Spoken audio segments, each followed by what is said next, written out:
All right. Hi, folks. I think we're slowly but successfully moving over to our main meeting room, and we should have the interpretation function available to us now, fingers crossed. Muy bien, vamos ahora lento pero seguro. Ahora ya estamos todos entrando en la sala principal y en breve tendremos la función de interpretación disponible para vos.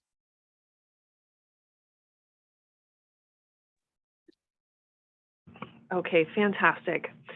Let's get started officially. We are recording, and I would like to help the folks joining via Zoom or online determine which language interpretation function they would prefer to participate in the meeting in today. Mark. Muy bien, empezaremos ahora oficialmente el programa y quiero, claro, ayudar a los presentes a determinar cómo acceder al canal en el español que usted decida escuchar el programa para hoy. And hooray, I see the globe at the bottom of the screen. So in your meeting controls, you'll click that little globe that says interpretation. Again, it's at the bottom of your Zoom controls. Excelente. Ahora veo el icono con el globo en la parte inferior de la pantalla. Ya está funcionando. Ahí puede seleccionar ese icono que dice Interpretation. And you will select the language that you would like to hear. For this particular meeting, we have English and Spanish as the options. Y de ahí va a seleccionar el idioma en la cual decide o la cual quiera escuchar el programa para el día de hoy. Claro, tenemos disponible hoy inglés y español. And to hear only the interpreted language, which is Spanish in this case, also select the box or click the box that reads Mute Original Audio. Y para escuchar el programa solamente en el idioma traducido, interpretado el día de hoy, que es, claro, en español, tiene también la opción de elegir el botón que dice o seleccionar el botón que dice Mute Original Audio o silenciar audio original. Eso le permitirá escuchar solamente la voz del intérprete en español. Perfect. And just as a reminder, everyone joining us today via webinar on their computer or on the Zoom app on your phone should select a channel to join. And closed captioning is unfortunately only available in English. Y solamente un recordatorio más, todos los que estén presentes, sea con un dispositivo electrónico o por computador, usando Zoom, por favor, deberían elegir un idioma en la cual escuchar usando esa función que acabamos de mencionar. Y desafortunadamente los subtítulos los tenemos solamente disponibles en inglés el día de hoy. And last bit, while I have you in the room with us, Mark, just want to let folks know that the discussions amongst our committee members, the translation will be conducted simultaneously.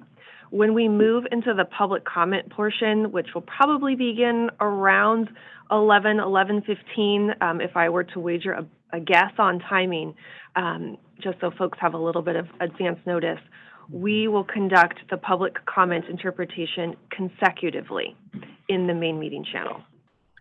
Y para que todos sepan, el diálogo que se tendrá el día de hoy entre los miembros del comité se hará interpretación simultánea en cuanto ellos estén teniendo su discusión, su conversación, pero al llegar la hora para comentarios públicos, esperemos que hoy sea como a las 11:15, tal vez 11:20, para que sepan de antemano. Si acaso llegase un comentario en español, aquí en el canal principal se interpretará consecutivo, así todos podrán escuchar ese comentario de español a inglés, para que lo sepan de antemano. Perfect. Thank you very much, Mark. And hopefully folks have had a chance to select the room that they would like to listen in on. And I think we're all set with our consecutive interpretation for the moment. Very good. Thank you, Megan. Also want to point out, thanks very much, Mark.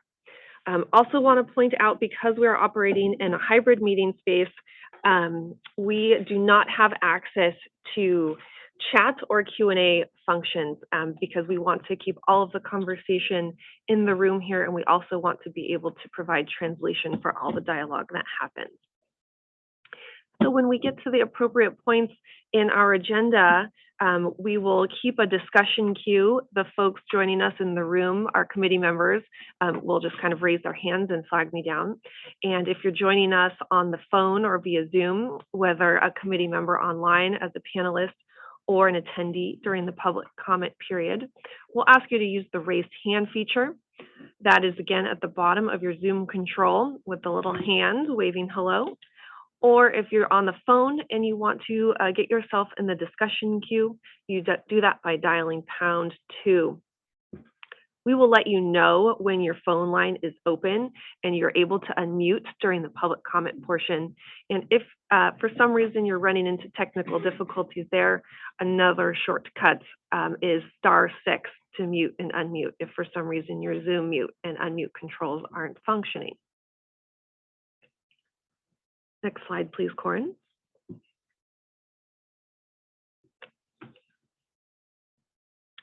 Okay, and so for tech support, we have a lot of folks trying to work with us on tech support today.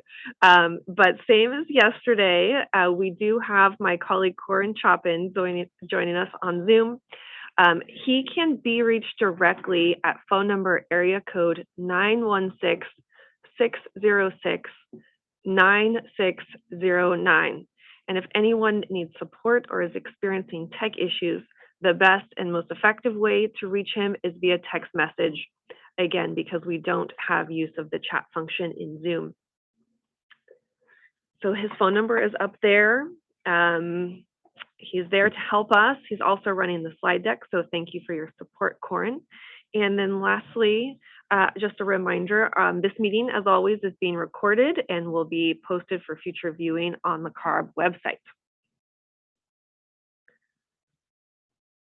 Okay, welcome.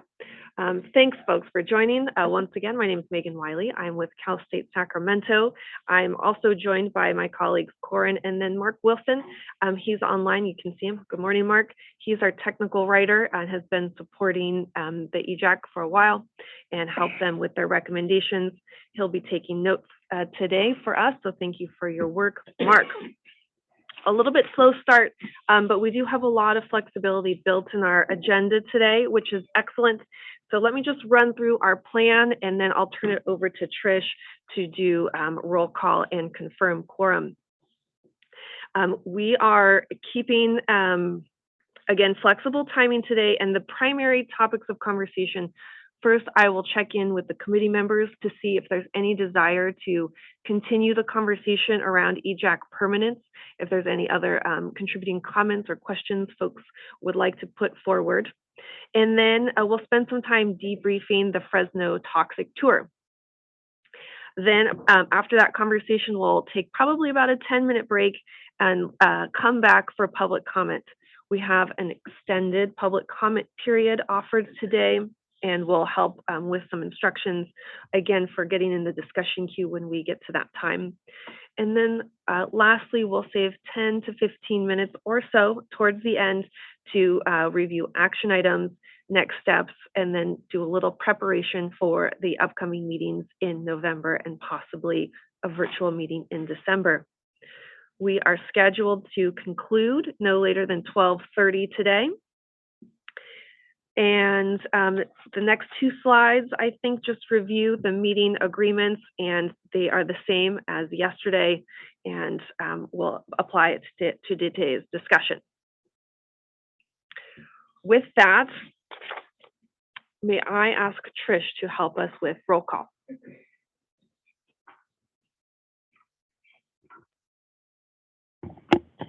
Good morning. This is Trish Johnson. I'm the acting program manager for the Office of Environmental Justice at the California Air Resources Board. My pronouns are she and they, and I do appreciate everyone for working with us this morning as we got finally connected to Zoom. So as I usually do, I'll call on the EJAC members by first name. I am going to change it up today and start at the end of the alphabet and move forward. And feel free to say your name, your affiliation, your pronouns, anything you'd like. So I'm going to start this morning with Tom. Good morning, everybody. Tom Helm, Valley Improvement Projects in Stanislaus County, and coordinator for California Environmental Justice Coalition. Thank you. Thank you, Tom. Please go ahead, Sharifa. Hi, everyone. This is Sharifa. My pronouns are she, her, they. I am a researcher with Communities for a Better Environment. Thank you. And on Zoom, I believe we have Mayor Ray. Hello, buenos dias, everybody. Ray Leon here, the LEAP Institute from the west side of Fresno County. Good to see everyone. Thank you. Next, we'll go to Matt. Matt Holmes, Little Manila Rising, he, him, his, Stockton, California. Good morning. Good morning. Next, I would normally call on Martha Dina Arguello. Martha Dina is on sabbatical right now.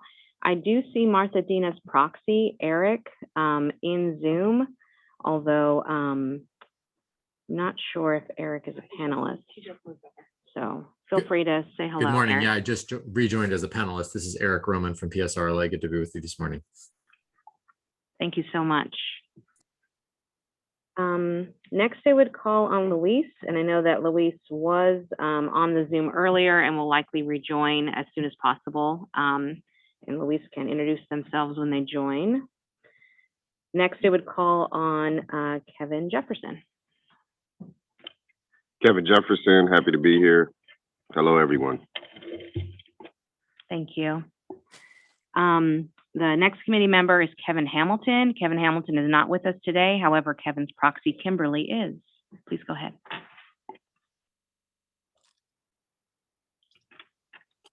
Good morning, everyone. Kimberly McCoy, Central California Asthma Collaborative, Climate and Environmental Policy Advocate. Thank you. And on Zoom, Juan. Good morning, everyone. This is Juan Flores with the Center on Race, Poverty, and Environment in Kern County, Yokutslan. And I'm gonna apologize today. I'm not gonna turn on my camera. I run into some last-minute babysitting issues. So my babies are with me and you might hear them on the background. So I'm gonna limit my voice as well. No problem at all. Thank you so much for joining. And now I'll turn it to Jill.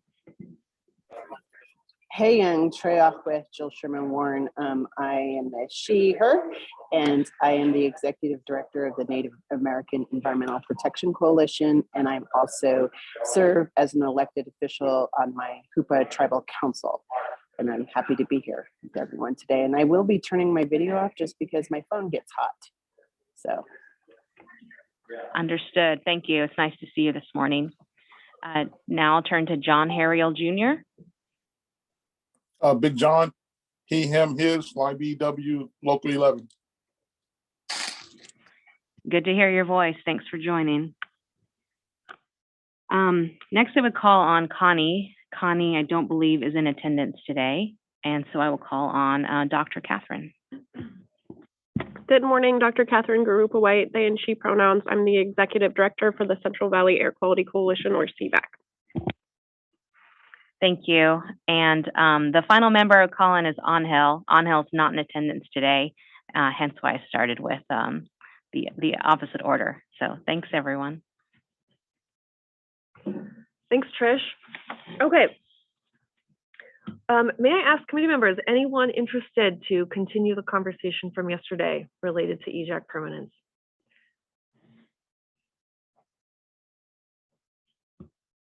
Go ahead. This is. Oh, go ahead, Jill. Oh, okay. I didn't really, I was listening to all the comment yesterday, and I think it's of extreme importance that they do make the EJAC permanent. And part of that is I'm really concerned about how tribes will be engaged since it took them so long to find a tribal representative to participate in the process. And I feel that way in general for any other disadvantaged community, that we will lose that engagement and have to start from scratch. And that really concerns me. And I think we're wasting time by not making the EJAC permanent. And that we should be involved in more than just the scoping plan, but that I think we could be a really beneficial partner to CARB. Thank you very much, Jill. And for folks who may have missed the conclusion or part of yesterday's conversation, there was a motion and a second for the committee to take formal action at their November meeting to prepare a formalized recommendation to submit to the CARB board during the December 15th, 16th board hearing, wherein the current EJAC would recommend permanence. And then also, when we had this discussion at our prior meeting last month in September, we did capture a lot of great feedback and notes, and all committee members who were in attendance at that September meeting verbalized their support for EJAC permanence and continuation of your efforts. So I just wanted to note that as well. Kevin, please go ahead. Hello, I just wanted to just put on the record the significance of participating in all three scoping plans, and to have come to the realization that some of the recommendations from the prior plans have not been implemented. So to me, that indicates a necessity for our team to remain to help see that these recommendations are implemented, to see some change, and to not spend another 4 years talking about a plan of previous years, yet attempting to update the current.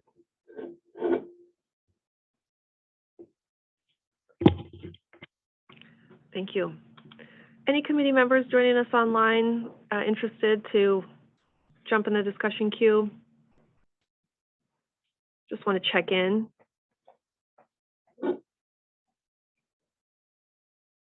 Okay, I'm not seeing folks. Any folks online, rather. Anyone else around the table? Okay, we can come back to this if we need. So then let's pivot to a bit of a debrief from yesterday's toxic tour. Dr. Catherine will kick us off. Yes, happy to kick us off, and was glad to be able to help coordinate the tour yesterday around Fresno. So just wanted to start out with a few, I think, kind of big picture contextual comments, and then offer some appreciation and reflection. I mean, I think we all know this, but pretty much every day, every week, more information, more research, more science is coming out about the climate crisis and how bad it is. So just in the past couple of weeks, there was a report that came out about how gas stoves are leaking more than 4 tons of benzene a year. In the state of California, Big Oil is trying to get signatures to start a referendum on the health and safety setbacks around oil and gas wells, which is a hard-fought priority for EJ communities. Studies came out showing that wildfire emissions are wiping out our progress in California when it comes to meeting greenhouse gas goals, and that our inventory for last year showed that major stationary sources are polluting more than they were the previous year. And then in Fresno, we heard about how the city council, even though it's relatively progressive for this region, is now in the process of allowing for rezoning for a community that's already overburdened. So keeping in mind the context of kind of the state of the world and the San Joaquin Valley, it was really an honor to be able to welcome EJAC members and Air Resources Board staff. I'm born and raised in the Valley and have spent the vast majority of my life and my career in trying to improve the region. I really want to thank Trish and the Air Resources Board team for helping with the logistics, making sure we got a zero emission bus to transport people around, and that we got some robust participation from staff of the Air Resources Board. That was really important and much appreciated. People probably know by now, but it's important to repeat that the San Joaquin Valley is the most polluted air basin in the entire United States for fine particles. That has really horrible health impacts, but particularly on environmental justice communities because they're closer to the sources of pollution.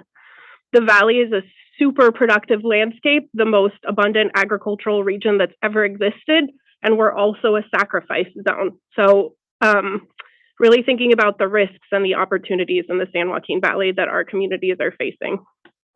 The tour wouldn't have been possible without Central California Environmental Justice Network, Central California Asthma Collaborative, Leadership Council for Justice and Accountability, Californians for Pesticide Reform, LEAP Institute, Little Manila Rising, Valley Improvement Projects all helped coordinate, had speaking roles, helped us discuss issues related to glass, biomass, pesticides, natural and working lands, and unfortunately, carbon capture, use, and storage, which I would love to stop discussing, but it's just constantly going to be a topic.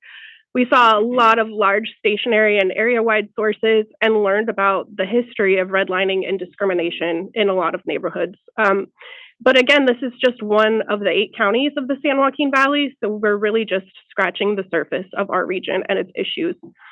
So overall for me, the takeaway from this tour and all of the tours we've been able to enjoy as EJAC members is the potential of EJAC as a convening space, as a co-learning opportunity for community members, for staff and leadership at the Air Resources Board, and for us as committee members. So again, just really want to appreciate the amount of collaboration that went into it. It was really my honor to help just be on the back end, pulling together the logistics and getting to hear from so many awesome community members and really show just a teeny bit of the landscape of the San Joaquin Valley. It was really special for me. So really appreciate everybody coming and putting in the time to make it happen.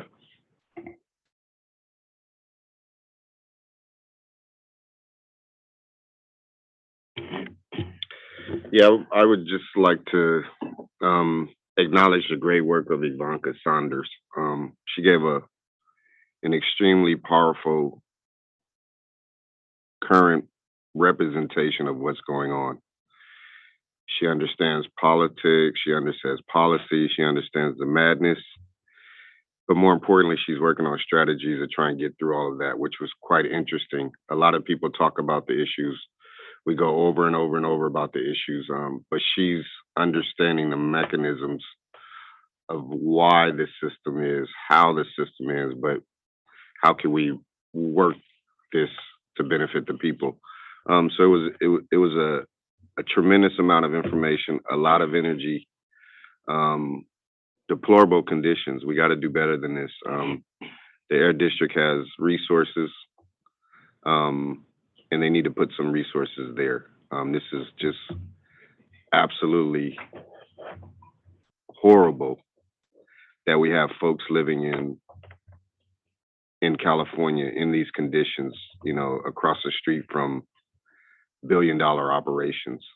The other thing is horrible to have realized that a public school was built in 1931, I believe they said, and you know, glass manufacturing and other manufacturing companies were permitted to be built across the street from that public facility. So how did that happen? Why it happened is the big question, but it has happened. So how do we help to correct some of these situations? And that's what we need to work on. Tremendous amount of information.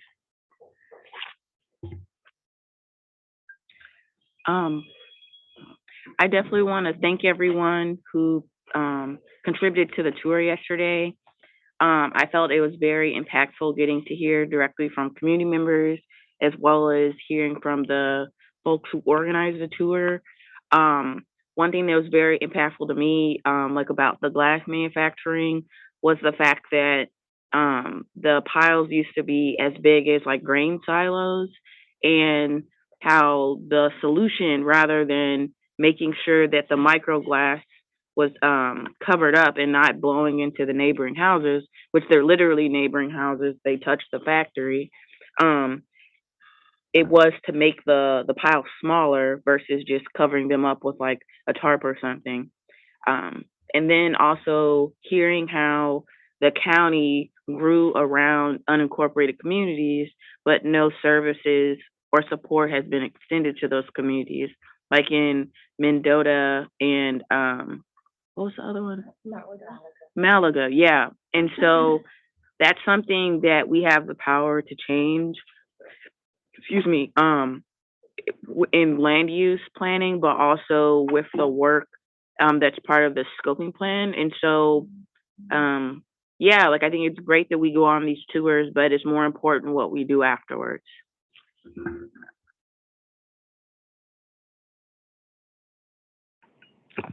Yeah, that's a good point. I was going to try to make the same point as what you know, we've been on a few of these tours, well, a couple with the EJAC, but I've been on other toxic tours, and you kind of you kind of feel depressed afterwards a lot of the time, and then you have to search for the motivation to say, okay, instead of just being depressed about this, back to work, right? What are we going to do after that? And so, just to pick out one thing to think of, where when I was listening to Genevieve from CCJN speak about the dairies and about the ammonia and about the Valley's PM 2.5 plan being disapproved by the US EPA, and them specifically mentioning that ammonia has been ignored for far too long as a precursor pollutant. And so that's at least one thing that we can focus on. That's something that could be done. There's going to be a process for. I know CARB has already put off speaking about it, at least for one meeting. We'll see what happens at the next meeting. And the motivations that are being put out that would actually, in the name of fighting climate change, would actually increase some of this pollution, like from dairies is a good example. While you're using a dairy digester to capture some of the methane, there's also a lot of pollutants that won't be captured that will grow because of the motivation to grow herd sizes, not to mention the huge implications to groundwater contamination, which is huge in the valley. Go on CalEnviroscreen and just pick some San Joaquin Valley census tracts and look at the 90s and the 99 and 100 for drinking water throughout the whole valley. I know it's that way in Stanislaus County. I'm assuming it's that way through most of the valley. So that's just one thing, without going on, that we can at least focus on and say, we can fix this. We can take some action on this. Action could have been taken and it hasn't been. And just trying to kind of find the motivation and not just stay in that state of mind where you're just kind of sad about everything that you saw and a little angry about it. Yeah, there's other things I could mention, but I'll just leave it there for now. Thanks.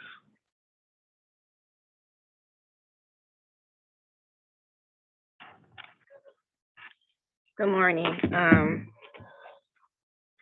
It was depressing as we drove around, looking at the different conditions of the communities that we were touring, but it was also a motivation kick in for me and a reality check on why I do the work that I do, because I resonate with the residents living in these conditions. I lived in the same conditions. Developed some of the health issues that a lot of these residents are experiencing. So it was just a reminder of why we do what we do. But then I had to ask myself, how many more toxic tours do we have to take before action is taken? We can go on so many tours, but right here around this table, we have the power to implement policies and make change. But when is that going to happen? So I keep asking myself, when is it going to happen? When is it going to happen? I have a 10-year-old son. I don't want him sitting here with your kids and other staff members from CARB asking the same question. When is it going to happen? So we got to do something.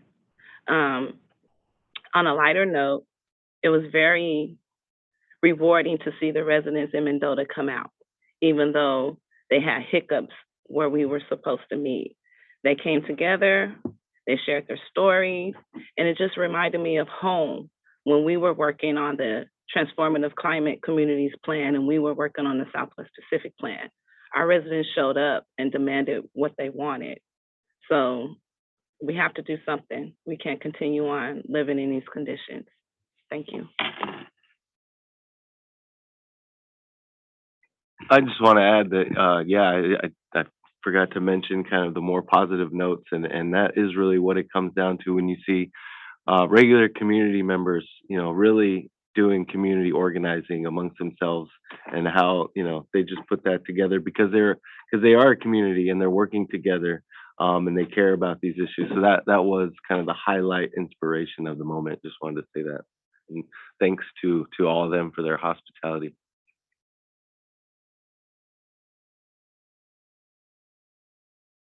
This is Matt. Just to comment really quickly that I share Catherine's appreciation that some staff actually showed up for this tour. As everybody else has said, it's really gross to see people living a second-class life in California in the middle of great and, immeasurable wealth. It was gross to ask them what they thought about the fact that we were going to invest hundreds of millions, if not billions of dollars in their region. None of it to be directed at the issues that, challenge their lives every single day. And I think yesterday illustrated for me that the scoping plan still sees people and communities as liabilities instead of assets. And if it could flip the script on that, we'd get a whole lot more done on our climate portfolio profile. We might actually help some people, and that wouldn't be terrible. Thanks. Luis, please go ahead. Yeah, no, I obviously concur with all my colleagues, all the experts dealing with similar type of communities. But the two things I will say is, one is anyone who uses communities, vulnerable populations as a bargaining chip, as a political leverage, should be embarrassed of themselves. And the other is, if these communities have bad neighbors and aren't doing the right thing, then agencies and policies have to be put in place to make sure that we, give me a second. Apologize for the background noise. Yeah, I mean, that's why there's enforcement tools and policies. If neighbors aren't going to be good neighbors, then you encourage them to be good neighbors. And it's an embarrassment that these communities are being abused in the way that they are. And one takeaway for me is they had a long list of needs, and they were obvious. They didn't have to tell us; they were obvious. And I think there needs to be a conversation with the state government to respond. I would think that at least 2 buses full of governmental agencies need to go out there and do an emergency response. That is an endemic. That is an embarrassment to our state. We should not be seeing these types of conditions in a state and in a country that prides itself as being a superpower that it is, building, rocket ships to the moon, rovers to Mars, privatizing transportation into space. It's just, these conditions should not happen. And we as EJ should not be put in a place where we're talking to ourselves. We need to make sure that the next trip out there needs to happen within the next 30 days, where at least 2 buses full of government are showing up to help these families. They are in a crisis, they're in an emergency. And I'm, as both as an EJAC member, as an organizational leader, let me know how we can help.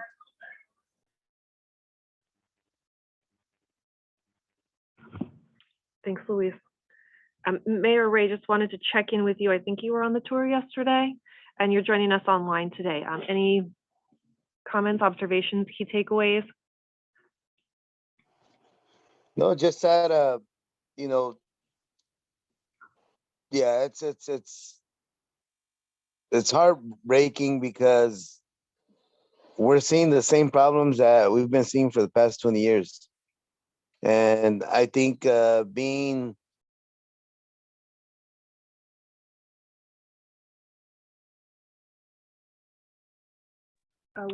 we lost you, Mayor Ray. You went on mute.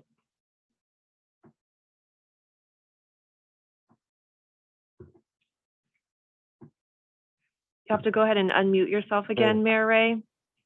There you go. Sorry about that. So yeah, it shouldn't be happening. Being the state that's going to be the 4th strongest economy on the planet, and farm workers being the backbone of the food chain, of the agricultural economy, which represents between, what is it, 1/5, 1/7, the state's output. This shouldn't be happening to farm worker families.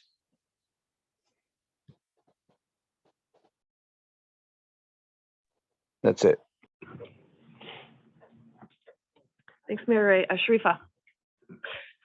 One thing I also wanted to add was that when we were visiting the dairies, we learned about how California has the country's largest dairy, right before I think it was Wisconsin, and how we don't need to have as large a flocks of or I don't know the term for multiple herds, yeah, of cows, but because of the like subsidies and stuff, like with the low carbon fuel standards, we do. And so like we visibly saw like the cattle like sandwiched in, and we saw like probably like a couple football fields wide and a couple back. And just thinking about what are real solutions to making sure that's not something that happens, to like, because it affects human life, but also animal life, and making sure that folks aren't so desperate financially that they're increasing the environmental pollutants to residents who live here. That was just something that really stuck out for me, and is something that we can do something about, especially as we talked yesterday about the low carbon fuel standard, cap and trade, and advanced clean cars coming back up for regulations. That's something that as we are in our permanent phase here as EJAC, that we can work on and we should prioritize. And so, yeah, I want to make sure that CARB, the other agencies that work on these type of issues, that we do see this as a priority, and it's not just something that we see with our own eyes or hear about, but don't take action on.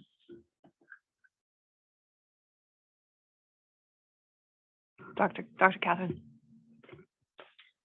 Yeah, really appreciate everybody spending some time debriefing, and definitely resonate with people's comments about how atrocious the basic quality of life issues we saw were. In visiting Mendota, the community members had talked previously about not even being able to have their kids safely cross the street to be able to go to school, being worried about the pesticides being sprayed on the orchards that are in very close proximity to where they live.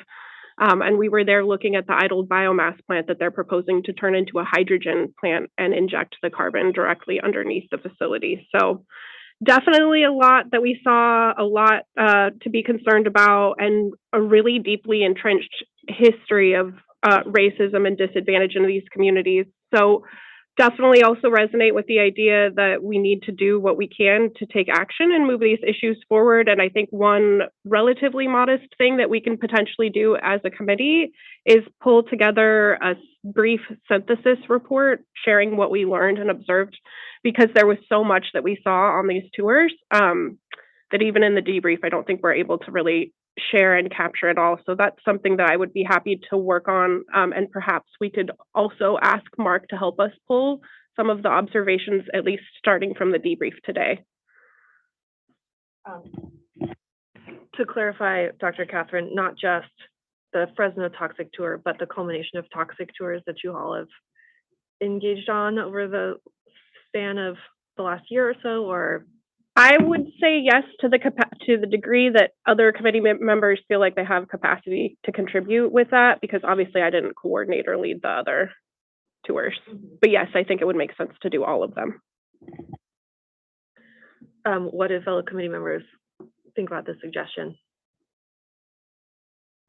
Support for it? Yeah, I think it's a good idea to put some of the things that we saw into, actionable priorities. And I wanted to ask, was there a tour I wasn't there in person in Brawley. Was there a toxic tour there? There was just the two? Unofficial. Kind of, okay. I was just curious of, what all we would include in that. Yeah. We went to the Salton Sea where they would potentially extract the lithium for the car batteries. And then I think, what else we see? We like, oh yeah, we saw like the few, I think they had like maybe 2 EV chargers, and those were at Luis's organization.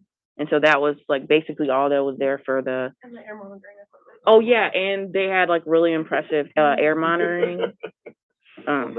Yeah, so there was some stuff we saw, but not as much as like this tour or even like the CBE tour we did in LA.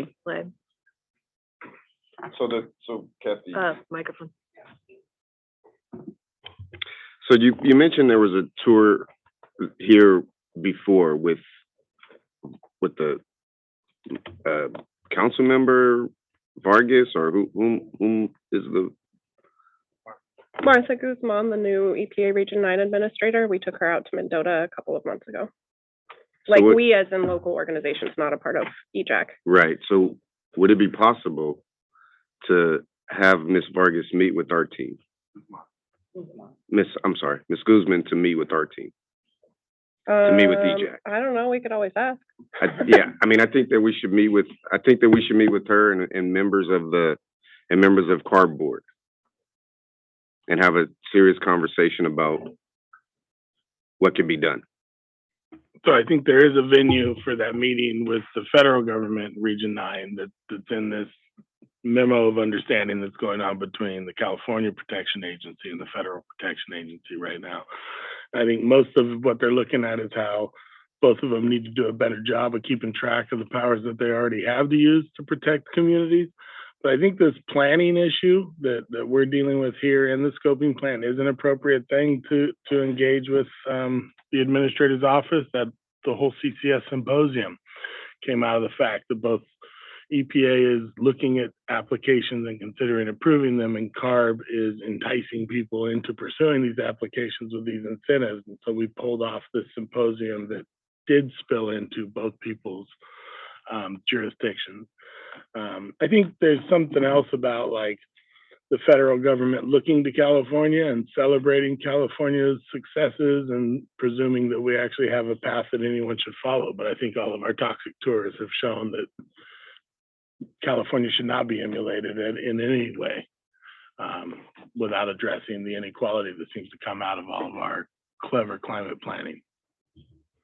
So I wouldn't object, but I think there's a framing, and there's already, there's already a process with the new Secretary of Cal EPA coordinating with the regional administrator. So those two governments are talking together. They should know about this plan. I agree. Well, it's interesting that two governmental agencies are speaking together, but I think that the EJAC body needs to be in front of those entities to really express the concerns of the community, because it seems to me when they get together, the bottom line is the bottom line, and that's where the conversation goes. But if we sit in a room with them, we talk about the real issues in that face-to-face sort of situation. And I think it needs to be done. Yeah, I absolutely think so. And possibly bringing in members of the diversity and equity team as well. We just need to have a sit down and talk about how we can make change. And I think watching these guys talk about another 10 years of change. And I was just going to add, I think we could think about how we want to weave that into the December 15th conversation with the board at the Air Resources Board when they adopt the scoping plan. Kimberly, I saw you also had your hand up. Oh, no, my community organizer wheels were just turning on how can this group influence land use practices. It seems like that if we can get an influence over land use practices, then we'll be able to have a say in where things are placed at in these communities instead of being placed by homes and schools, these toxic facilities being placed by homes and schools. If we can somehow have a say or be able to voice our concerns when it comes to land use policies, because, they're strategically placed around these neighborhoods for a reason, and gentrification is real. Disinvestment is real. the color of your skin, if you're Black or brown. It's real where you live at. So how can we, as this group, influence land use practices to be able to have equitable outcomes? That's just my wheels turning. Especially since like a lot of municipalities around the state are working on the SB 1000 environmental justice update. That's definitely like an opportunity to intervene on that.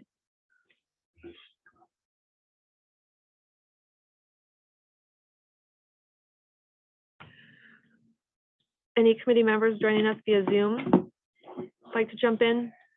Just want to make sure. So there's support around the room here for Dr. Catherine's suggestion to pull together kind of a brief synthesis report that shares key takeaways from toxic tours. And I'm not sure on the logistics of that, but we'll confirm with Mark Wilson that you'll be able to help support the development of something like that. Also, maybe if there's imagery or something that could contribute, that could be pretty useful. So we've got that captured. Okay. Any other comments, questions, key takeaways, observations related to the toxic tour from yesterday?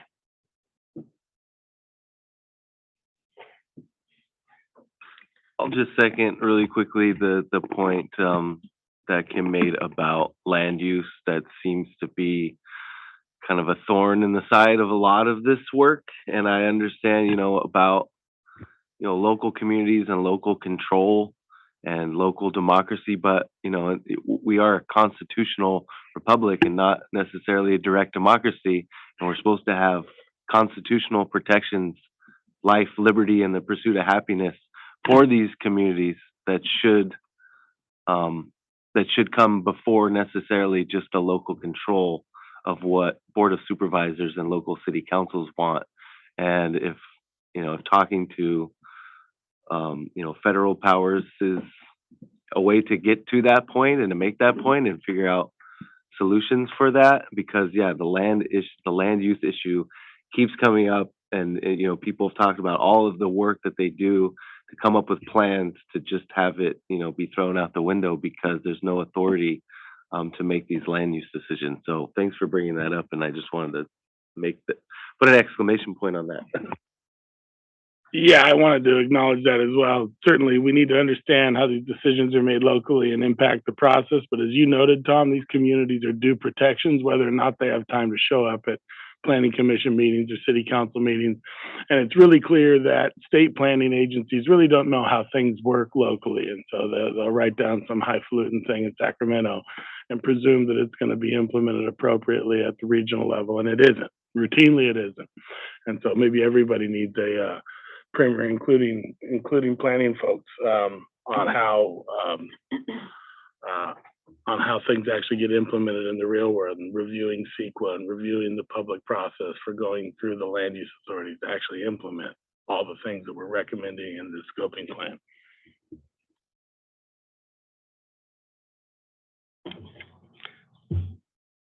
So there's civil rights issues concentrated around environmental justice at this point. How do we make the connection between what we've seen in the last 24 hours and the Office of Civil Rights, Environmental Justice? Because if anything, this is definitely a civil rights issue. So what is our relationship with that agency or organization or entity to make suggestions or give input to? Because at this point, we need to see stuff, notify others, and make change. So what is the correlation or relationship between what we do and that entity?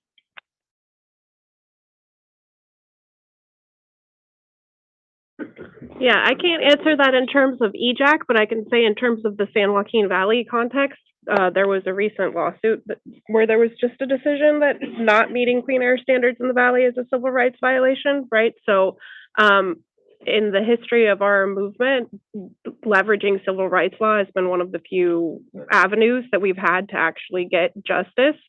So hopefully we are going to see some movement there, at least at the local level. But in terms of if there are ways that we as EJAC can engage, I think that's definitely a follow-up question for the Air Resources Board.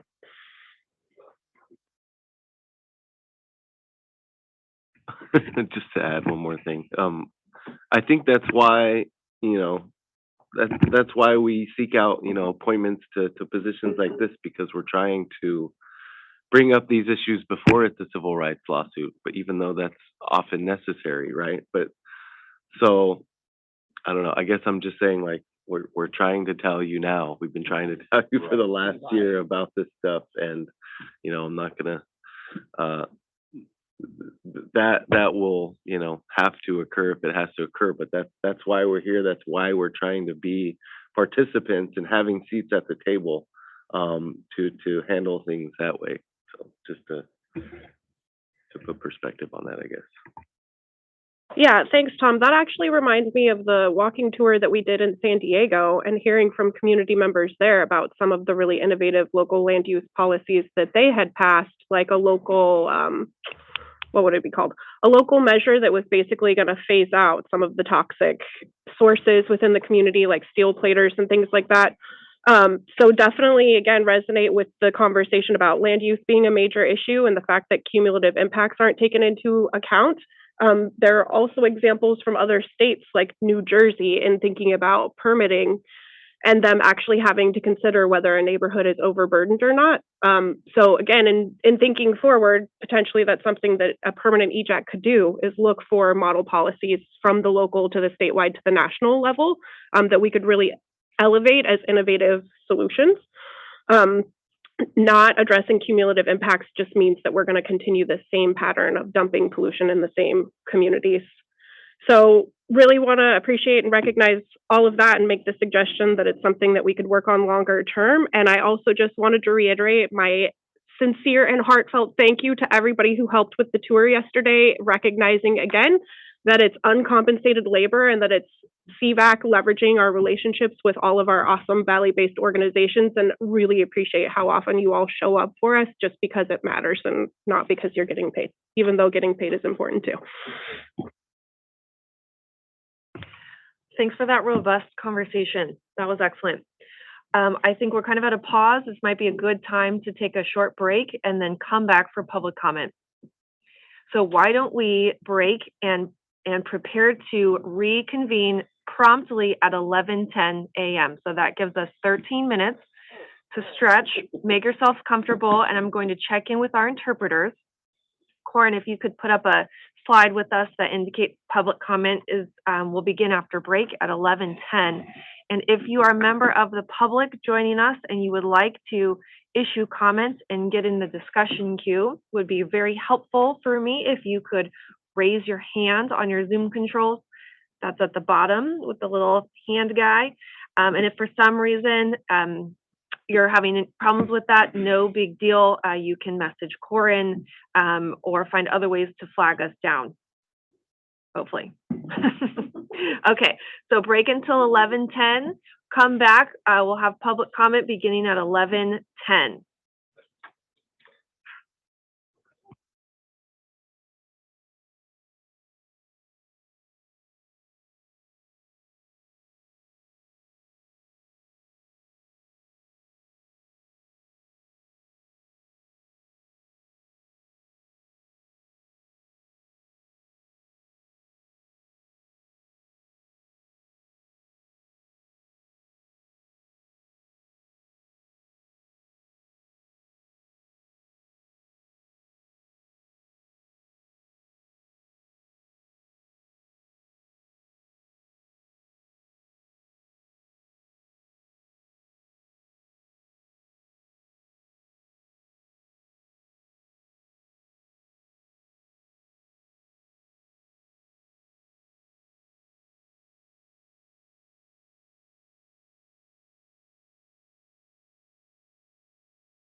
Hi, folks.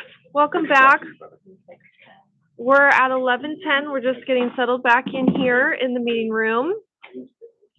We're now going to move into public comments for this morning's session. So if you're joining us, do we have someone have their mic on? Wait, hold on. Yeah, do we? Oh, Big John. There we go. Okay, great. Thanks for that. So we're moving into our public comment portion of this morning's agenda. And if you are joining us as a member of the public and you would like to issue comments, to help me keep a queue for that, please use the raised hand feature at the bottom of your Zoom controls, and I'll work to keep a discussion queue. And if you are issuing your comment in Spanish, we are going to conduct consecutive interpretation in the main meeting room. So I believe the interpreter who will be providing the consecutive translation will be Monique. And so we'll just ask for you to pause, every so often so she can interpret for us in English. And then at the committee members' discretion, they may choose to engage in a little Q&A or follow up with the public members. Again, that is at their discretion. So the first person in our discussion queue is Moses. Moses, welcome. You should be able to unmute whenever you're ready. And then after Moses, we will have Nemo. Good morning, everyone. Thank you for the opportunity to speak with you, and thank you for the thumbs up, Con. I was hoping you can hear me. Coffee's still kicking in, but thank you all very much for the opportunity to speak with you and comment. And just to build off on my quick comment from yesterday, the conversation you were having, first and foremost, thank you for bringing this conversation to light in reference to the environmental justice. It is something that we are challenging, and if you'll permit me to reintroduce myself, my name is Moses Huerta. I'm a resident of the city of Paramount. We are an environmental justice community. Our air quality issues are referencing to metal forging, warehousing, and rail is what we have here, just to help connect with you fellow members. And we continue to try to press forward the change and your conversation. I appreciate the dialogue that's happening, and I want to encourage again to keep pushing forward the representation. It does yield benefits. In my experience in making those connections and having a direct conversation with decision makers and presenting those opportunities have yielded benefits. In helping the decision makers see the perspective, the ground level, the front line, if you will. When my meetings I conduct and be participating in, I'm giving you the frontline perspective. I live literally less than 500 feet away from 4 metal forging companies. So it's one to physically see it, to do the tours, also to have the dialogue with the community, and then just to want to encourage you to keep pressing that forward. I know on the conversation yesterday in the permanence of the representation, I did make a comment, but I also want to reiterate it again that it is, I believe and I feel that it is important to have that continuing representation. As you've all mentioned, as you, I'm doing this in my time. I had to schedule or rearrange my day to participate because it's important. We need to have these voices and representation. I was fortunate to be a public safety commissioner appointed and representing my community, and I felt the responsibility to continue in any way I can, including, am I able to using my own time. So as you all have mentioned, I'm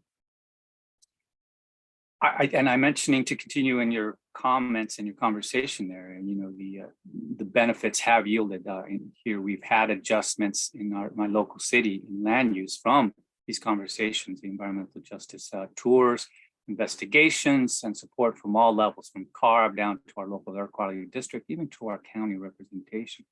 So that has yielded, shed light, and also help the local decision makers to see that, okay, this is an issue and we need the help and the information. And the data, if you will, it helps in those decision making, and you pushing that forward from offering from the environmental justice perspective, that data, that perspective, that point, that helped them at the local levels, county level, state level, and also federal, to make and help push forward our mutual cause of making our environmental justice communities that are heavily impacted to start seeing some relief. So I encourage you and applaud you to keep going forward and pushing our voices in the upper echelons of the decision-making process. And thank you again for the opportunity to comment, and I'm available if you like any further questions from my part. Thank you. Thank you, Moses. Next, we have Nemo and Matt. I'm going to allow both of you to talk. I know there's some coordination happening. And Monique, Nemo will require consecutive translation for us. Welcome, when you're ready. Nemo, por favor, si puede hablar en frases cortas, pausando para que yo pueda interpretar para usted. Mucho gusto.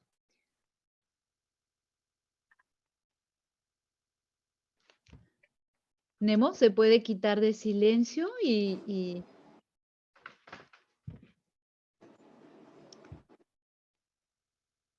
Hola. Hi. Hola. Ok. Hola, quiero dar mi testimonio hoy día porque las decisiones que tome la Junta de Recursos del Aire de California, CARS, sobre la regulación de las fuentes de crudo de las refinerías influirá en la presión que tenga para expandir la extracción del petróleo en la Amazonía. I would like to give my testimony here today because this is these regulations that have to do with refineries that CARB is going to have to be making. Siga. Donde viven muchas familias indígenas, también mi familia. A lot of indigenous families live there, including my family. ¿Dijo la Amazonía, Nemo? Sí, Amazonía ecuatoriana. In I'm speaking of the Ecuadorian Amazon area.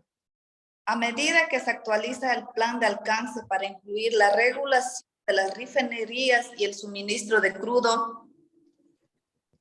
In terms of as these regulations are being formulated that have to do with the regulation of crude oil in refineries.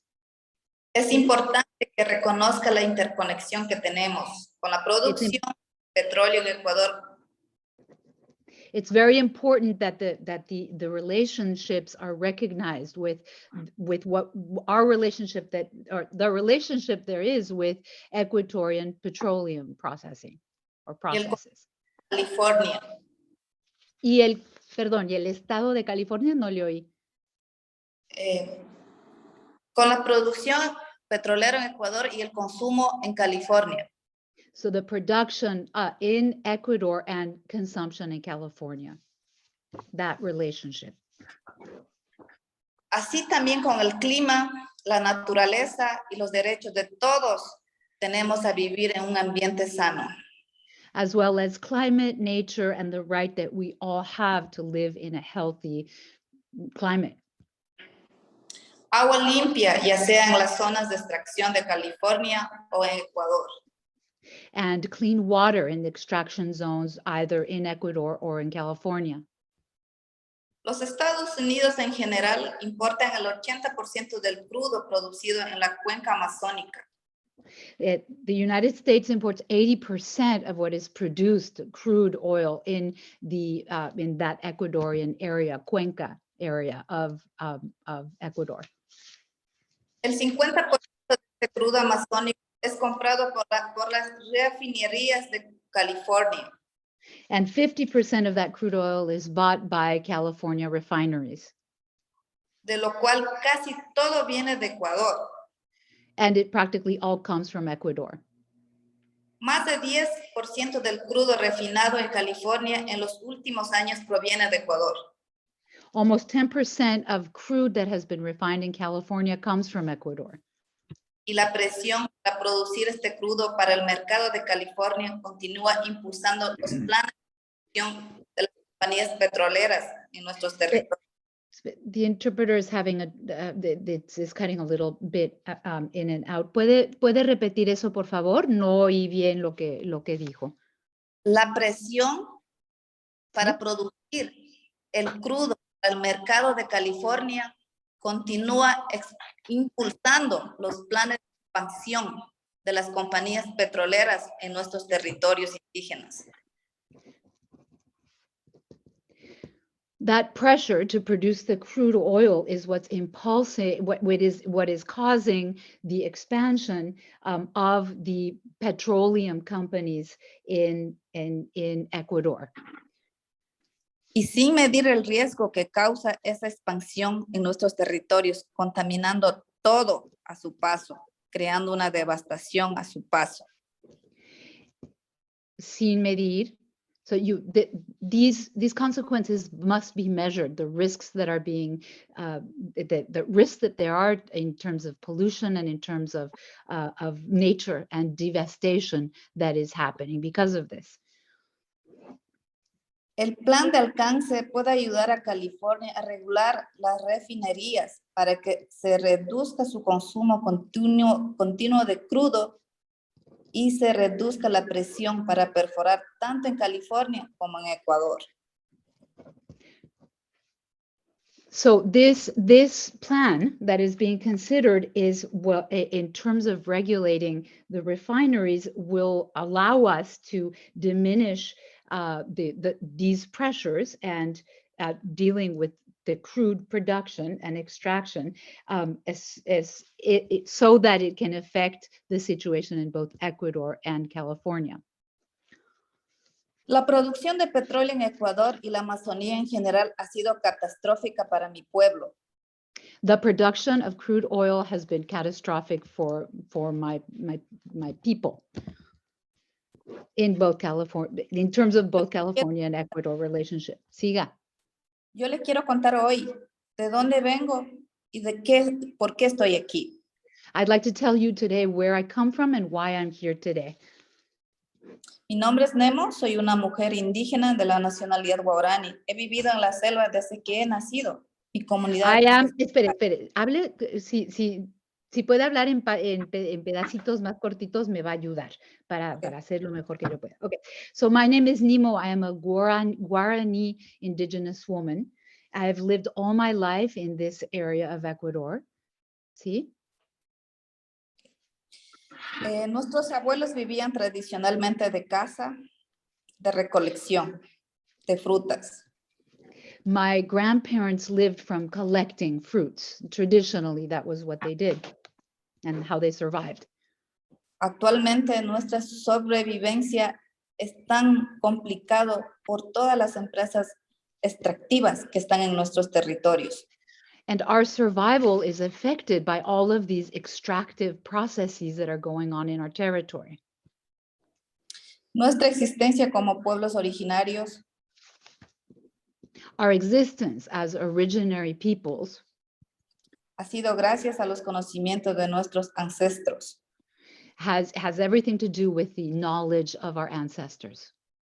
Que hemos protegido a nuestra selva como sagrada. We have protected our forests as if it were sacred. Sin embargo, however, el gobierno, las empresas extractivas no entienden y no quieren entender. However, the government and these extractive companies don't want to understand. Que todo nuestro territorio está conectado. That all our territories are connected. Y depende de un equilibrio frágil y una armonía sagrada.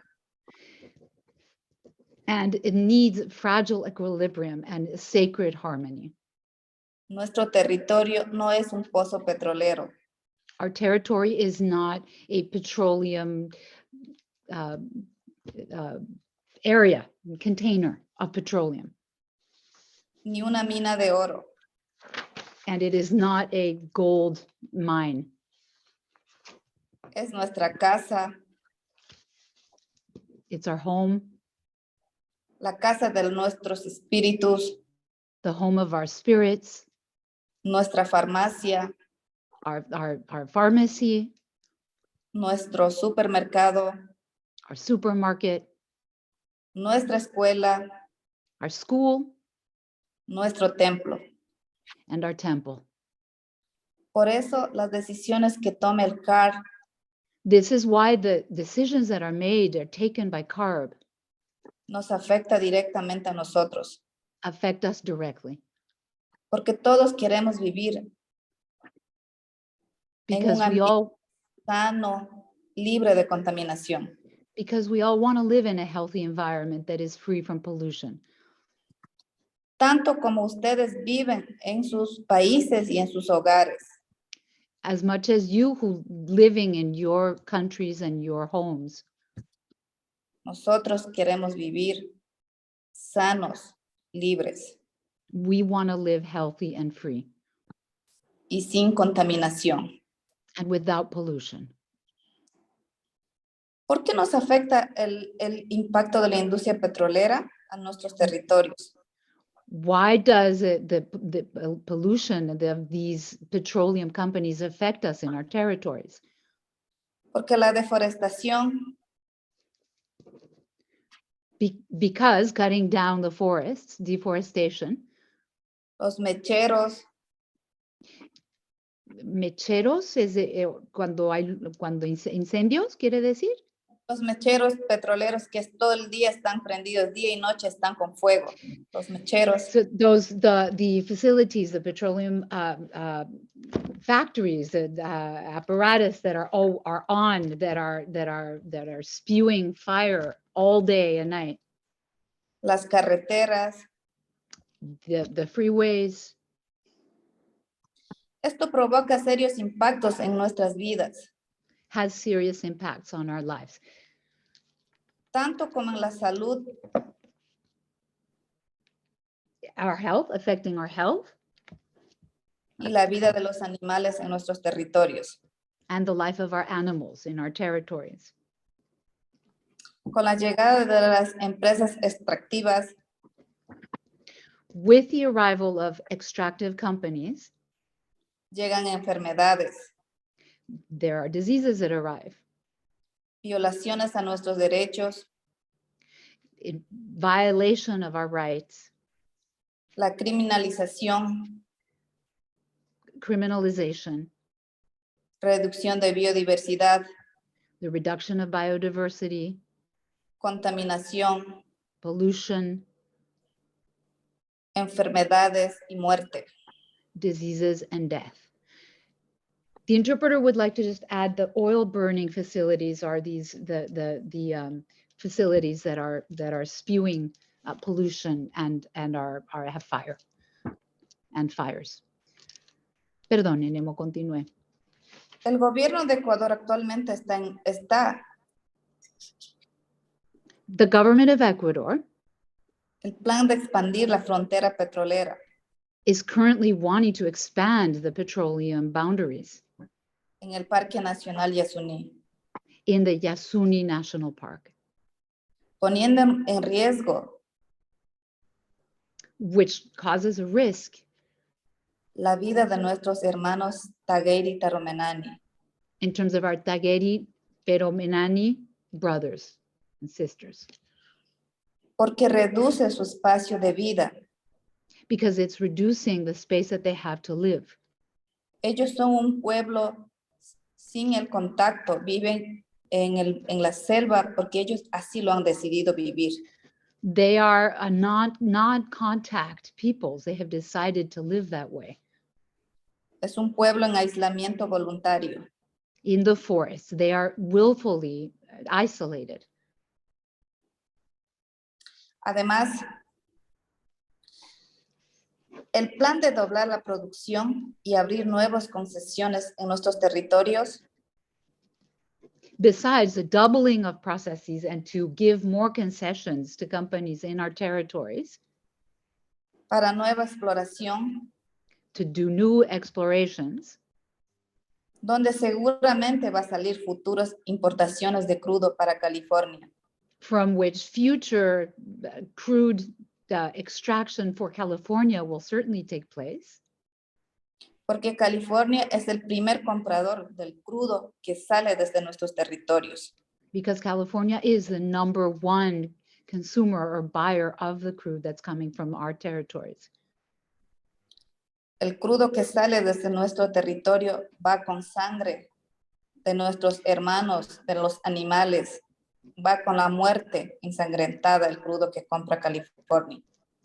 The crude oil that is bought by California has blood, is blood crude oil that has caused deaths of our brothers, of animals, and animals in our territory. Por eso pedimos que nos sigan financiando a las empresas petroleras en Ecuador. Perdone, que sigan financiando a las empresas petroleras, Nemo? Que no sigan financiando a las empresas petroleras en Ecuador. Which is why I'm asking that those petroleum companies not continue to be financed. Caso contrario, if not, otherwise, perderemos nuestra selva y también nuestras vidas. We will lose our forest and we'll also lose our lives. Para nosotros, todo ha sido vulnerado, violado, nuestros derechos. From our point of view, everything has been made vulnerable. Our rights, our territory. Nos han criminalizado, nos han encerrado en las cárceles a nuestros líderes. We have been criminalized. Our leaders have been put in jail. Porque hemos hecho resistencia en nuestros territorios. Because we have offered resistance from our territories. El gobierno de Ecuador, the Ecuadorian government, solo piensa en sacar el crudo sin importar la vida de las only personas. wants to extract the crude without caring about the lives of the people. Que vivimos dentro de los territorios indígenas donde está el petróleo. Those of us who live in those indigenous territories where the oil is. Por eso también pedimos That's why we're also asking que vengan a Ecuador for you to come to Ecuador a hacer el Toxi Tour to do a toxic tour. Y que vean la realidad donde existe derrames cada semana. No So hay you can see remedios the reality where there, perdón, Y donde no hay derrames, donde hay perdón, derrame cada semana where there's spills every week y no hay remediación ambiental. and no environmental remediation is going on. Nuestras comunidades tienen que tomar del crudo derramado que viene de los ríos contaminados. Our communities have to take this oil that is that has been that is there from the rivers, in the rivers, from these spills. Nuestros hijos, nuestros abuelos, nuestros padres están con enfermedades en Our sus children, cuerpos. our grandparents, our parents are sick in their bodies. Ninguna empresa petrolera se ha hecho cargo de la salud de los pueblos indígenas. And no gas company has taken charge of the health of indigenous people there. Simplemente han contaminado, han destruido y se han ido. They've polluted, they've destroyed, and then they've gone. Cada día sigue derramando sangre en nuestros territorios porque siguen abriendo más carreteras. And every day more blood is being spilled in our territories, more freeways are being built. Pardon me. Nima, would you mind wrapping up your comments? We have a few other folks in the queue. Nimo, puede terminar un poquito sus comentarios porque hay otra gente que también quiere hablar. Ok, gracias. Por eso yo estoy aquí para pedir que también visiten a Ecuador, a nuestra Amazonía. Más que todo, I am here to ask you to please come and visit Ecuador, come and visit the Amazon. y de mi parte quiero agradecer por este espacio que me han escuchado. And I want to thank you for this space for me to speak, for you to listen to me. Muchas gracias a todos los que estuvieron y me han dado este espacio para poder hacer llegar el mensaje desde Ecuador. Thank you very much for having made this space available for me to speak to you from Ecuador. Thank you very much, Nemo. Muchas We gracias, have Nemo. Matt. Gracias, Nemo. We have Matt followed by Kevin and then Ignacio. Matt, when you're ready. Yeah, I'm ready. Can you hear me? Yes, sound great. Great, thanks. My name is Matt Krog. I'm with Stand.Earth. It's an environmental group headquartered in San Francisco, and we work on fossil fuels, climate, and forest issues. And thank you all so much for the opportunity to speak. I really want to thank you, the EJAC, for your important work to ensure that the scoping plan protects people in places, but in particular, the places that are impacted by oil and gas extraction, refining, distribution. In my role working on oil and gas issues at Stand, I've been on toxic tours many times around the US and Canada, and would love to support the suggestion from the earlier Fresno conversation that we maybe require busloads of elected officials to do the same sorts of tour. It's always eye-opening, like every time you see in person what so many people are subjected to in refining and extraction zones, whether it's in California, Ecuador, or elsewhere. And that's why I think, as Nemo, who I think she mentioned was from the Ecuadorian Amazon, alluded to, it's really important for the scoping plan to account for not just climate, but also local pollution from refineries and oil extraction. With California's refineries exporting such a large proportion of what they produce, some years it's up to a third of finished products, it seems increasingly unfair for Californians who live in extraction zones or refining communities to be impacted by refining of oil that's simply being sent elsewhere as gasoline, diesel, or jet fuel.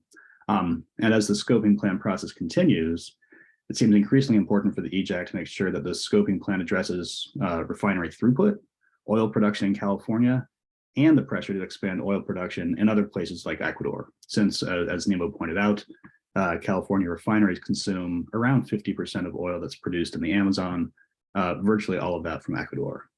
And to do that, I think to regulate oil sourcing and refinery volumes, we really need a discrete plan that will phase out refineries, create a just transition for workers, and ensure that communities are no longer paying the pollution price for extracting and refining products that increasingly they don't use. And I think that discrete phase-out plan is something that the scoping plan process can ensure is created and could reduce demand for crude at the same rate that California consumers reduce their oil consumption. The other component with the 3,200-foot setback legislation is for new oil wells. It's great. The state has taken a really important step to recognize the harm that oil extraction creates. But the oil that's currently produced near homes, hospitals, schools, retirement homes also needs to be addressed. And so extraction communities in the Amazon and California share many of the same impacts from pollution created by refineries' demand for crude. And so I think this committee's work to ensure that the scoping plan addresses where refineries source their crude, how much they can process, and transparency both about where it came from and where it's going, really is a crucial need in order to create good public policy that can protect Californians and Ecuadorians both as we go through what I think is our inevitable breakup with oil. You know, at the base of it all, oil producers and oil refineries in California are making choices about where and how much oil to extract, import, and refine. And as California weans itself off of gasoline, diesel, and jet fuel, we have an opportunity with the scoping plan to regulate oil production location and volumes in California, as well as crude import sources for refineries to make sure that places like the California neighborhoods or the Amazon rainforest are protected from any efforts to expand or continue oil production. Again, thank you all for your work. It's so important. Thanks. Thank you, Matt. Kevin, followed by Ignacio. Kevin, I think you should be ready to go. I'm great. Thank you so much. My name is Kevin Koenig. I'm the Climate and Energy Director at Amazon Watch. I'm based here in Quito, Ecuador. So my remarks are similar to those that Nemo spoke to earlier, and definitely concur with Matt's analysis of what he just spoke to. right now. I wanted to just reinforce a couple points. I mean, I'm down here. I'm Quito.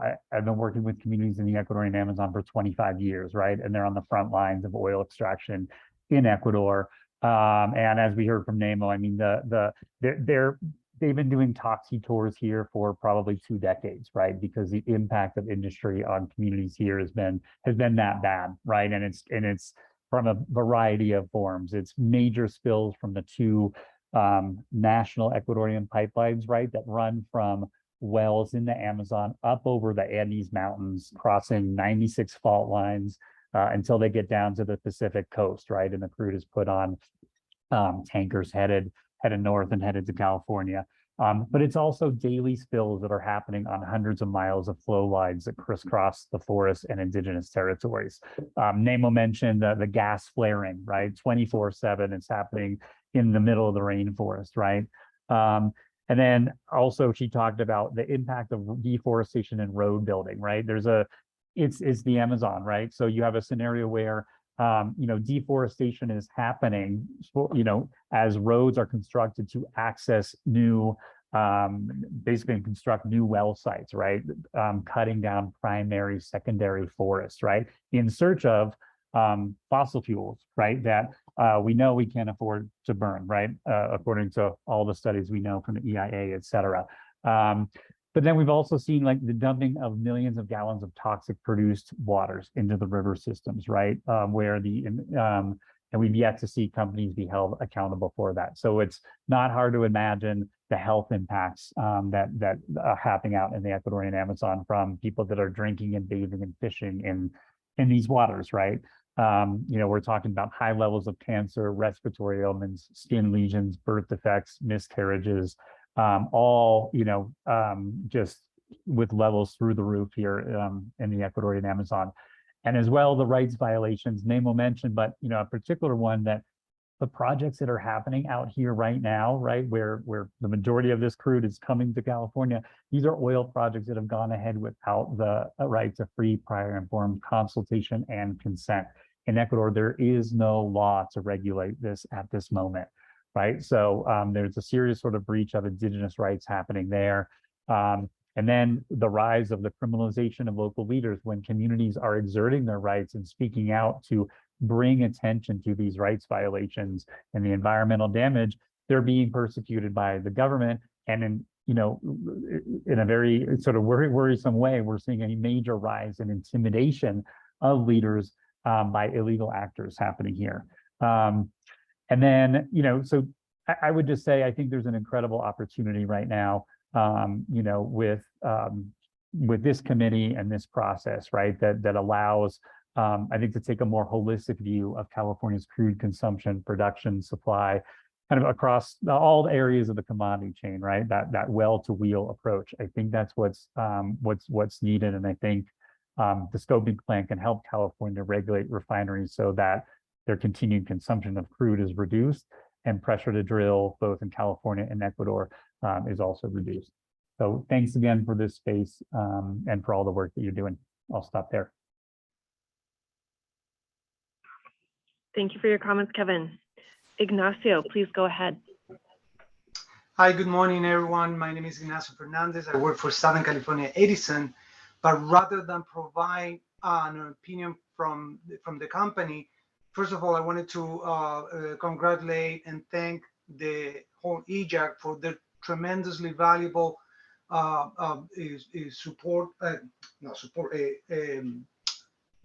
work that you guys are doing around the scoping plan update.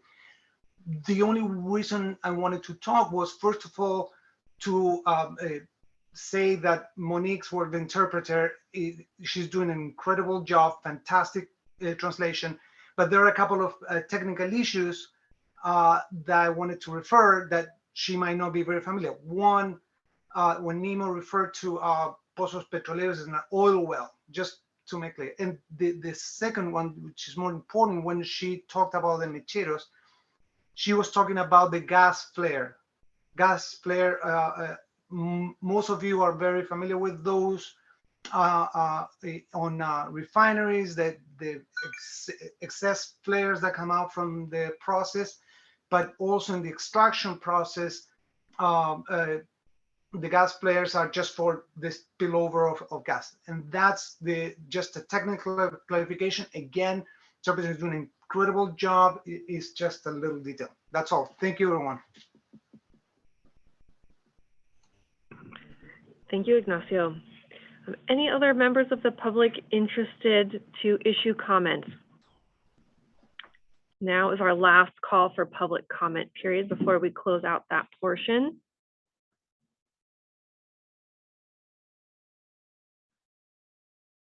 Not seeing any additional hands.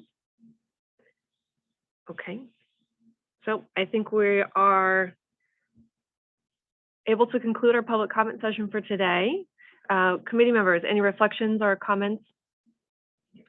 Matt, a question. Still on?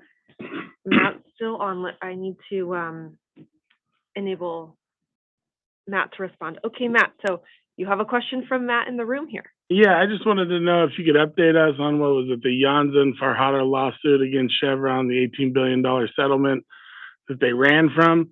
It would just feel really weird to give money to a company that's criminally liable internationally. Are we still in some sort of weird limbo with that?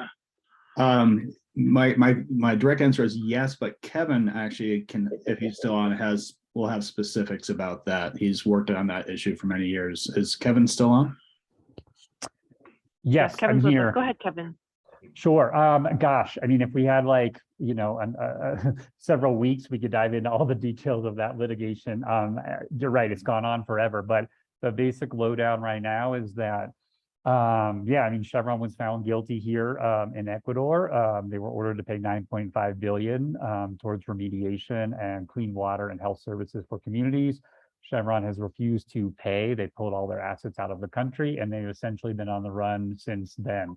There have been efforts by communities to enforce the judgment in different countries, in Brazil and Argentina and Canada. And Chevron has, fought it, as they like to say, quote unquote, they're going to fight it until hell freezes over, and then they're going to fight it on the ice, is the direct quote from their counsel. And they obviously, as you probably know, they've also countered with a massive RICO lawsuit against the lawyers and communities, the plaintiffs, the victims in this case themselves. And so at this point, there are efforts that are continuing to look for, ways to hold Chevron accountable, both with new enforcement actions.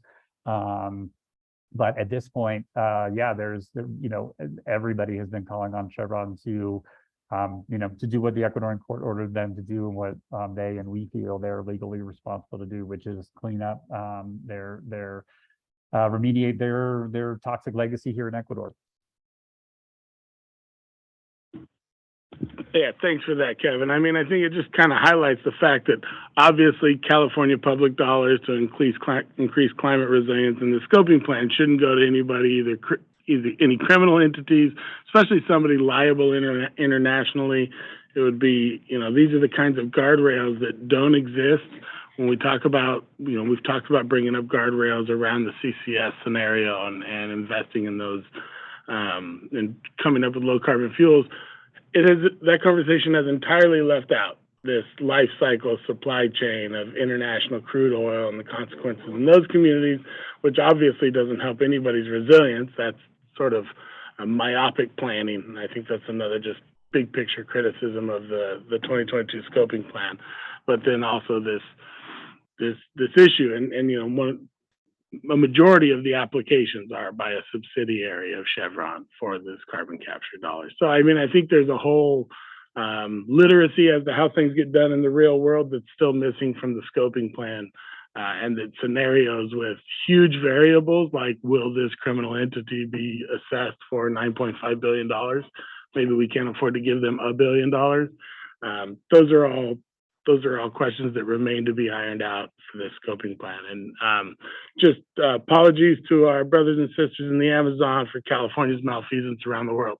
Thank you for calling in. Thank you.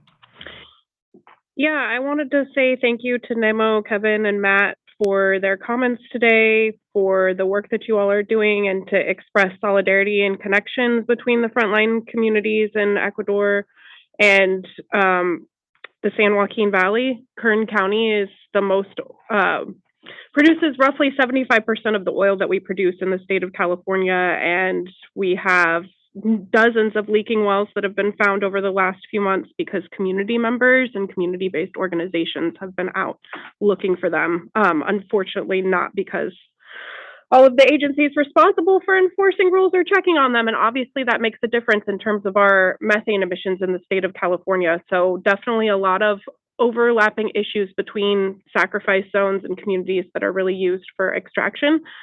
Personally would be really excited to go on a toxic tour, so would be happy to talk about that offline and potentially do it as a solidarity tour, which I know has happened in the past, where folks from California could visit Ecuador and folks from Ecuador could visit California. Thank you all again. We have Kevin, and then committee member Connie Cho was able to join us. So Connie, you'll go after Kevin. I would just like to ask Carb, do we have a list of Chevron and its subsidiaries that do work in California? And if so, can you share that with EJAC?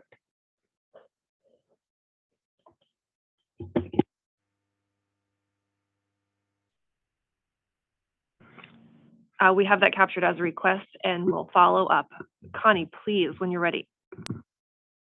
Hello all, I'm sorry I couldn't be there in Fresno today and started calling in so that I could hear the testimony of our Amazonian representatives and residents, and also want to express solidarity and also want to thank you for all of your work there and working with Stand and to really put together this Linked Fates report that was provided to some of the staff in working in EJ refinery communities and other EJ organizations, because I think it really shows, as you said, 50% of Amazonian crude is going to California, and we really need to take responsibility for that. I am heartened by this particular Air Resources Board as their commitment to looking at the full picture of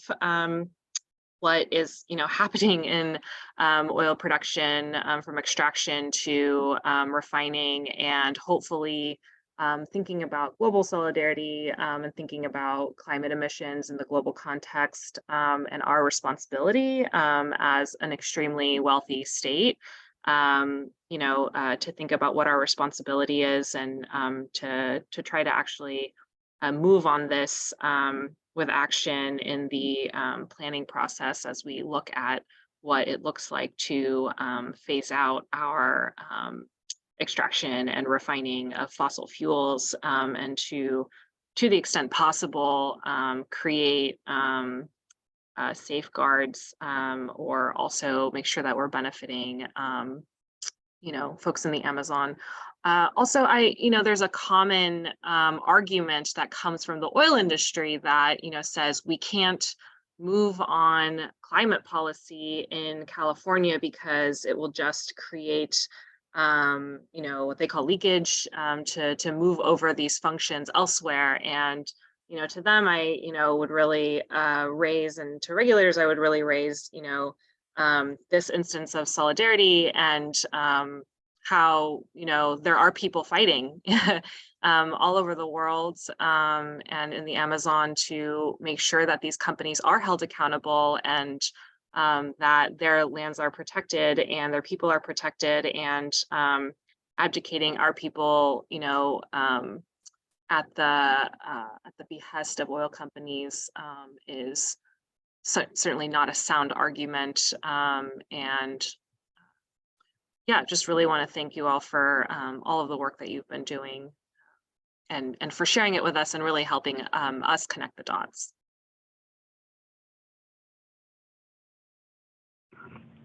Thanks, Connie.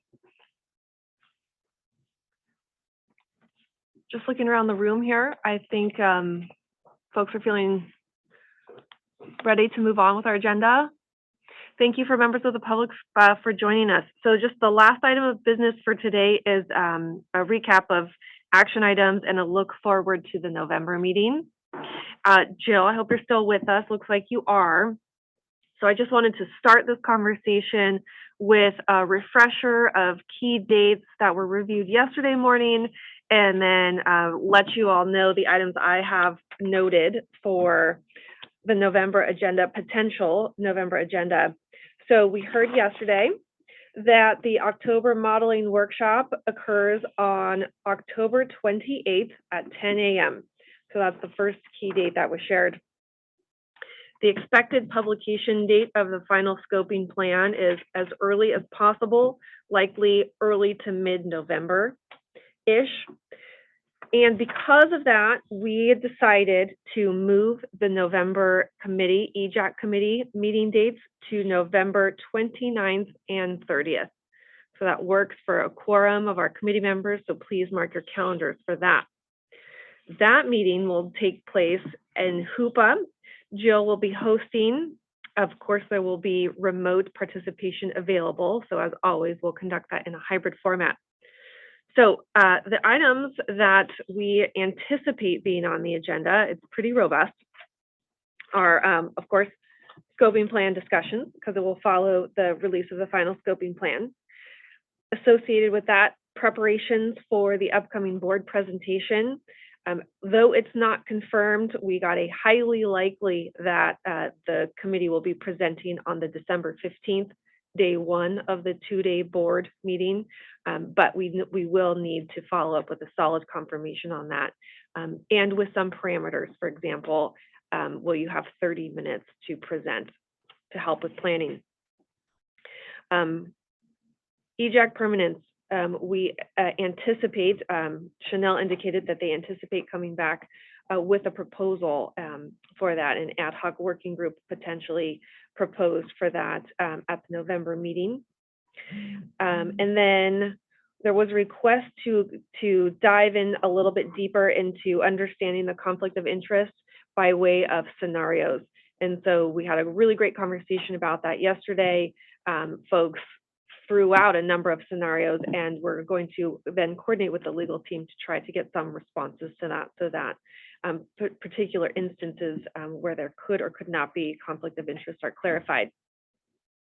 And then there was a suggestion and unanimous support to move forward with developing some type of a synthesis about the toxic tours that you all have been on over the last few months, and I've at least captured, don't know where my notes went, Salton Sea, Los Angeles, San Diego, Fresno. If there's more missing, you'll have to help me out since I'm newer to the group, but we can go through the archives. We'll work with Mark Wilson, our technical writer, on that. Though he wasn't able to participate in the toxic tours, he'll probably be able to happily interview a number of committee members and to help pull out some key takeaways and support development of that. But I suspect that'll be something you all will want to look at collectively before it gets put forward at the December meeting. And then also at the next meeting, we'll talk about taking a formal action to make a formalized recommendation on behalf of the committee to CAR board for EJAC permanence. So pretty full schedule. Jill, can we check in with you? I know that you will be organizing a tour. Any insight as to when, preferred dates for the tour, timing, day one, day two, morning, afternoon? Anything to help us try to organize travel plans and think through agenda development?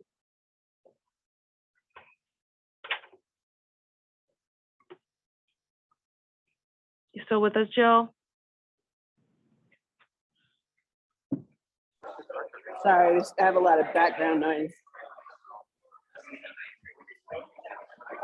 We are just thinking through some November meeting planning, and we're wondering, you may not have the answers now, but if you have any insight for us as to when a tour might occur, if it would be on day one or day two of the meeting, morning or afternoon, how much time-ish could be good for that, for preparation? We would probably do it in the second day in the afternoon, if that would be okay.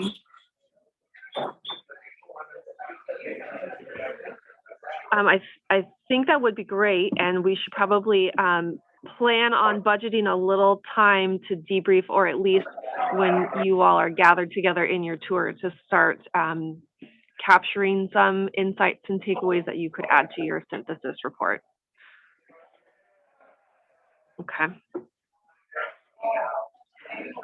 Great, thanks, Jill. Any other questions for Jill while we've got her on the line? Not a question, just excited to be able to visit Hoopa and do the toxic tour. This is, I think, historic, especially since you're the first indigenous EJAC member for the scoping plan. So this is a really big deal, and hopefully as many CARB counterparts, who can come, that would be awesome too. Yeah, I'm super excited to be hosting everyone. And Jill, we'll follow up with you offline for transportation recommendations, like best places to fly in, maybe some hotel suggestions as well, so we can get to booking. Sounds good. Thank you so much, Jill. And then lastly from me, possibly hosting a virtual committee meeting in December, just to continue and finalize preparations for your board hearing. So we were looking at the dates of December 9th, 12th, or 13th. I think we could do this, I think we'll need to do this virtually, and maybe we could do it in just a handful of hours. This is, well, up to you all, really, a subquorum of folks. Okay, great. So we're considering a subquorum of folks who would help prepare a presentation and talking points, whatever all you want to present to the board on December 15th, and then get a couple of those calls on the books early December. Looking at December 9th, 12th, or 13th. Okay, thank you. Do we have any just initial indication of who might want to participate in that, to work on preparations for the board presentation? We do have co-chairs. But yeah, usually the co-chairs do it, and then I think we can open it up to volunteers. I'll just name that the 9th, 12th, and 13th are like 3 days before the board meeting. So obviously the subquorum group will want to meet before that. And so that final meeting will just be kind of the walkthrough. Yeah. Connie, are you raising your hand because you want to be on the subquorum? Yes. Yes, great. That's in December, right? Yes, December. Yeah, I will have to participate virtually because I unfortunately will be stuck in Portugal. How unfortunate.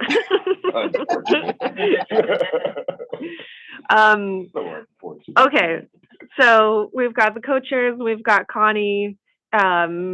Anyone else?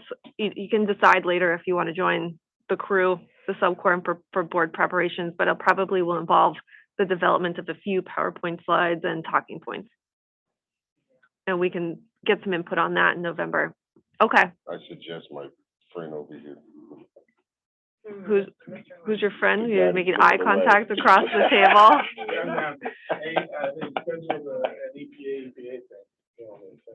Yes. Okay, so then we'll take that as an action item to get a couple of those scheduling calls on the books for you all between now and December 15th. Yeah. Okay, excellent. And what else? Not seeing any other hands up. I think that might be it. So concluding remarks from our co-chairs from day 2 of our meeting. Thank you, everyone. Thanks for your participation, and thank you so much to Nemo and Matt and Kevin, who also provided comments.